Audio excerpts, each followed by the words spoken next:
అందరికీ చెప్పేం నేను Rajesh Mahasen. Welcome to Mahasen media. మనోడు ఒక బెదిరింపు ఇచ్చాడండి. ఎన్టీవీలో ఎక్కడో వచ్చింది ఇది. వైఎస్ షర్మిల గారికి ఏమని బెదిరించాడు ఒకసారి చూద్దాం రండి. మా అజెండా మాకు ఉంటుంది.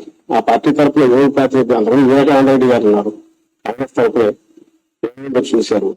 మా అజెండా మాకు ఉంటుంది. వీళ్ళ అజెండాలకు ఉంటుందటండి. అంతకుముందు మరి నిజమే, ఈయన వైఎస్ఆర్ కాంగ్రెస్ పార్టీ అని పెట్టిన తర్వాత కూడా ఆయన వివేకానంద రెడ్డి గారు కాంగ్రెస్ పార్టీలోనే ఉండిపోయాడు. ఎందుకంటే వాళ్ళ అన్నగారైన వైఎస్ రాజశేఖర రెడ్డి గారు కాంగ్రెస్ పార్టీయే కదా. సో మా అన్న కాంగ్రెస్ పార్టీ, మాకు లైఫ్ ఇచ్చింది కాంగ్రెస్ పార్టీ. మేము కాంగ్రెస్ పార్టీకి వెనుపడబడం, పదవుల కోసం మేము కాంగ్రెస్ పార్టీని నాశనం చేయం. మేము ఎవరిని నమ్ముకుంటే వాళ్ళకే నమ్మకం కొంటామని వివేకానంద రెడ్డి గారు కూడా కాంగ్రెస్ పార్టీలో ఉన్నారట. చూశారు కదా ఏమైందో వివేకానంద రెడ్డికి. రానివ్వండి, షర్మిల కూడా వస్తే ఏమవుతుందో తెలుస్తుంది. మా అజెండా మాకు ఉంటుంది. మరి ఇది ఏమనుకుని మాట్లాడాడు నాకు అర్థం లేదండి. అప్పుడు అలాగే ఆయన్ని కూడా వివేకానంద రెడ్డి గారిని కూడా అలాగే పోటీ చేయించారు కదా.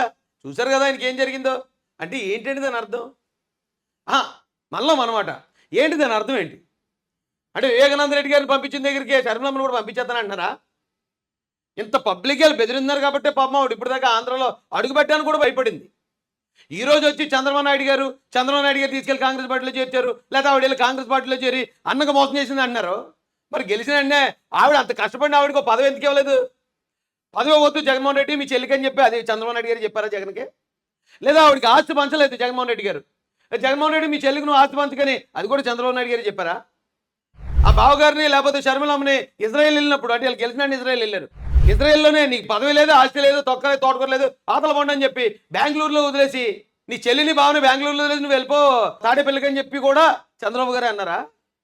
అంటే జగన్తో కూడా చంద్రబాబు నాయుడు గారు పని చేస్తున్నారా? ఏం మాడుతున్నారు సజ్జల బాబాయ్? ఏంటి మాటలేంటి? పద్ధతి పాడు లేకుండానే బాబాయ్ లేపేమన్నది కూడా ఇంక చంద్రబాబు నాయుడు గారే. అందుకే ఇప్పుడు సునీతం కూడా యాంటీ అయిపోయింది. సునీతం వెనకాల కూడా చంద్రబాబు నాయుడు ఉన్నాడు. ఏం మాడుతున్నారా? మీరు అర్థం కాదు.